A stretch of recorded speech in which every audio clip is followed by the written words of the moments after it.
Balita mula sa lalawigan sa bawat rehiyon ng ating bayan. Dito sa Ang Pilipinas Ngayon.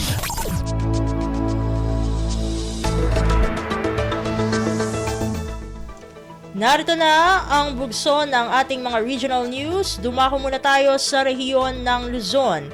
Inilikas na pamilya sa lungsod ng Lawag, umabot na sa 133. Ang kabuuan ng ulat, ihahatid sa atin ni Jude Pitpitan mula sa Lawag. Umabotan 133 a pamilya wenno 400 a katao ti inbakwit ti lokal a gobyerno diti syudad ti Lawag. Dagiti nga evacuees ket naggapo iti Metro Gab Lawag City. Gapo pa lang ti panagregaay ti sumagmano nga paset ti dike iti igid ti Padsan River. Adapay ti waiting shed nga arig na inalulon ti nasao nga karayan. Dagiti nadakamat nga evacuees ket naserben iti relief goods manipod ti Social Welfare and Development Office. Manay ti detoy nagpanawagan ni CDRRM Officer Jerry Fermin dito syudad ti Lawag kadagiti residente nga adda ti high risk area kas kuma kadagiti nababapasat ti syudad ken igid ti karayan anasken a mapandan iti evacuation center. In paganatgat ti opisyal asaan na kayat a mapasamak ti kadaksan a sitwasyon sakbay nga agtingnay dagitoy at tumalaw ti pagtaenganda. Manipod, RP Lawag, Jude Pitpitan, Radyo, Pilipinas World Service. Balita mula sa lalawigan sa bawat rehiyon ng ating bayan. Dito sa Ang Pilipinas Ngayon.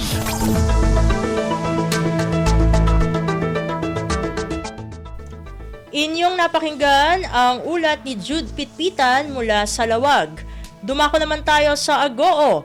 Pacific Partnership 2023 matagumpay na nakapagsagawa ng medical at humanitarian assistance sa San Fernando City, La Union. Ang detalye ng balita ihahatid sa atin ni Glenda Sarak.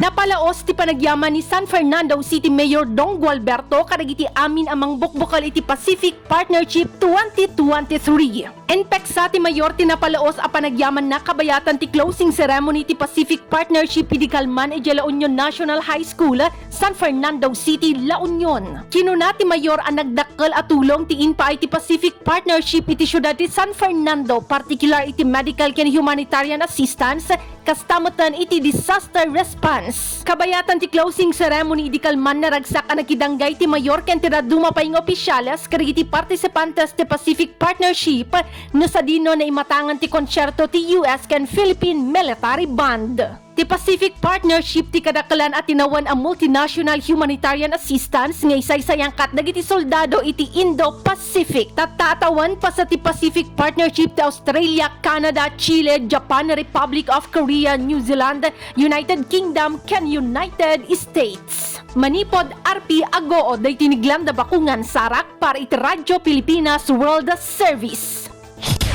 Balita mula sa lalawigan sa bawat rehiyon ng ating bayan. Dito sa Ang Pilipinas Ngayon.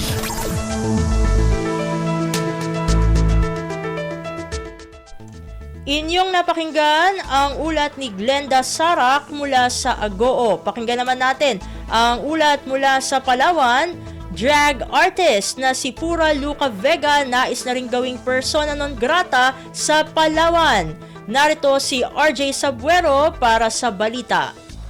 Ing presentar i-board member Winston Arzaga sa Consejo ang probinsya ang Palawan ang pagdeklara persona non grata batok sa drug artist na si Pura Luca Vega dading adlaw.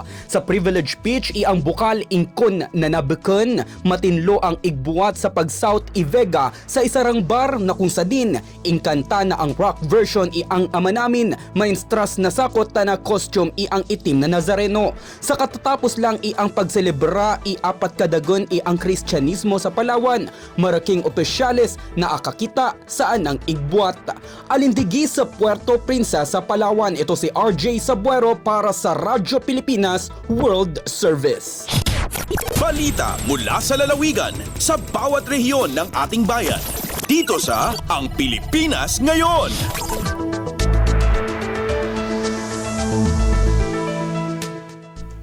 Inyong napakinggan ang ulat ni RJ Sabuero mula sa Palawan. Pumunta naman tayo sa rehiyon ng Kabisayaan. Mahigit 400 estudyante sa liblib na mga paaralan sa Eastern Samar sinalubong ng libreng school supplies sa unang araw ng pasukan. Pakinggan ang kabuang ulat hatid sa atin ni Daisy Belizar mula sa Borongan. Usangan ng government organization kon NGO nga may dara nga mga gamit pag-eskwela ang tinapuhan kabataan nga nagkabalik kay eskwelahan hatayaw nga mga barangay habungtuhan Maslug Eastern Samar hapag abrihan klase kasangkalop nga adlaw. Hapag pasilitaran Departamentohan Edukasyon Eastern Samar Division por luminos 500 nga learners sa Karayakay, Taytay, Tugas, Libertad ng San Roque Elementary School ang kinarawatin school supplies. Iniinin lalakipanin mga bag, roller, mga Crayola, watercolor, ballpen, sharpener nga notebooks, tika nga OSM 80 Foundation.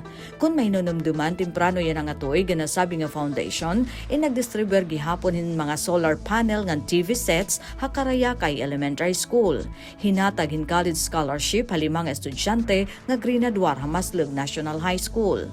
Panuyuhan OSM 80 Foundation nga makabuli nga pagpaorsahan kinabuhi han pinakamagkuri nga komunidad didi ha sinirangan Samar.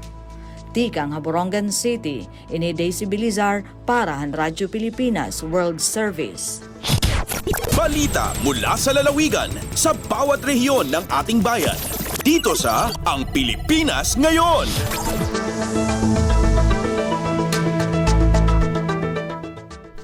Inyong napakinggan ang ulat ni Daisy Belizar mula sa Borongan. Dumako naman tayo sa Sogod. Oplan pagpahibalo ug kagawasan isinagawa ng 14th Infantry Brigade sa lungsod ng Baybay. Ang detalye ng balita ihahatid sa atin ni Ruel Bugnos.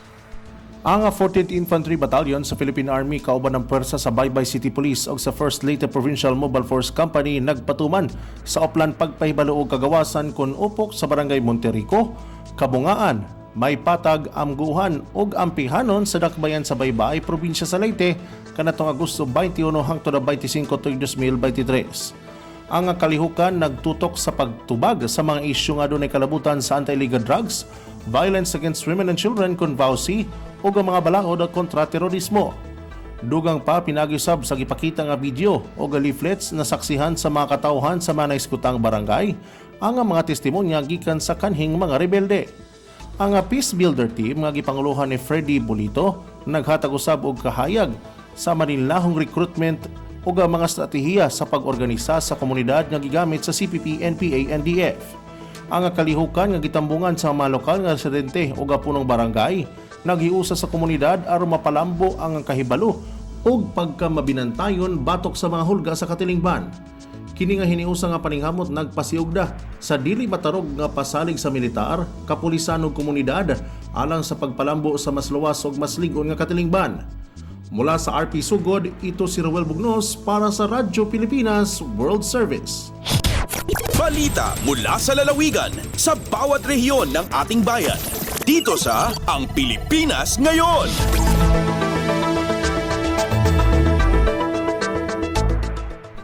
Inyong napakinggan ang ulat ni Ruel Bugnos mula sa Sogod. Pumunta naman tayo sa rehiyon ng Mindanao. Karagdagang silid-aralan sa West City Central School itatayo na. Ang kabuang ulat ihahatid sa atin ni Ryan Carbon mula sa Cagayan de Oro.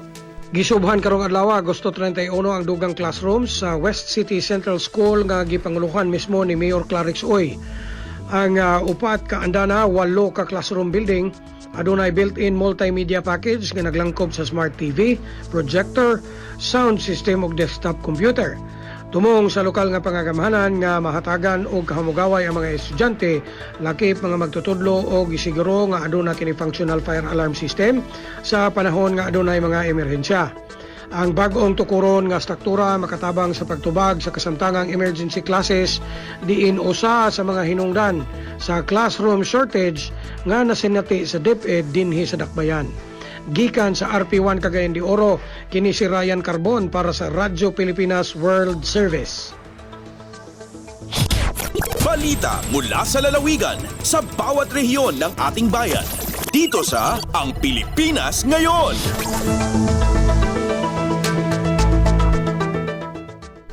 Inyong napakinggan ang ulat ni Ryan Carbon mula sa Cagayan de Oro. Dumako naman tayo sa Zamboanga.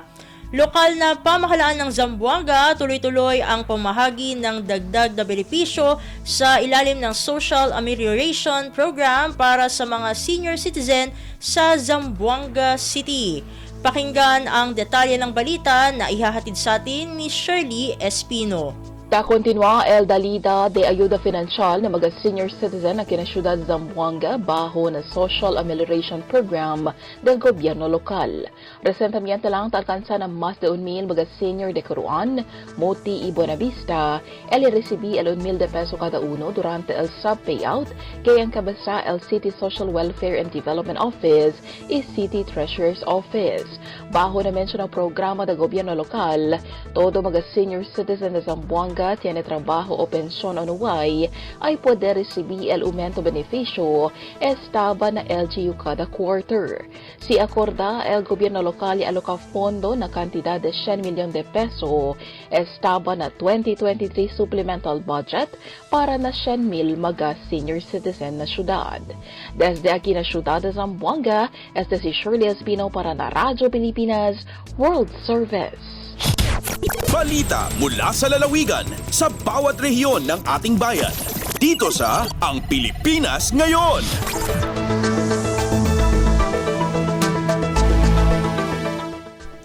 Inyong napakinggan ang ulat ni Shirley Espino mula sa Zamboanga. Pumunta naman tayo sa Iligan. Makasaysayang larawan ng Lanao noong American Colonial Administration ibinida sa History Month ng MSU IIT. Ang kabuang ulat ihahatid sa atin ni Sharif Timhar Habib Majid. Gibida sa Mindanao State University Iligan Institute of Technology o MSU IIT ang mga makasaysayan nga hulagway sa kaniadtong nagkahiusa ang Lanao del Norte, Lanao del Sur ug Maguindanao niadtong panahon sa American Colonial Administration tuig 1900 ngadto sa 1940 pinaagi sa photo exhibit. Tumong niini aron mas mahatagan og importansya sa katawhan ang mga nakadaiyang kultura ug kasaysayan niini. Sa pakiginabi sa Radyo Pilipinas Iligan sa 4th year student nga si Pijan V. Benson sa kursong History, sumala niya nga galakip sa photo exhibit ang mga nagkalain-laing storya sa mga sinaunang tao sa Lanao, nakipsabang pagbiyahe sa mga Amerikano. Subay kini sa pagandom sa History Month sa MSU IIT nga gipangunahan sa Department of History, kauban ng Bangsamoro Commission for the Preservation of Cultural Heritage, Lanao del Sur Office, Mindanao Heritage and Indigenous Research Center ug ang MSU IIT Historical Society. Gikan dinhi sa Radyo Pilipinas Iligan kini si Sharif Timhar alang sa Radyo Pilipinas World Service. Balita mula sa lalawigan sa bawat rehiyon ng ating bayan. Dito sa Ang Pilipinas Ngayon.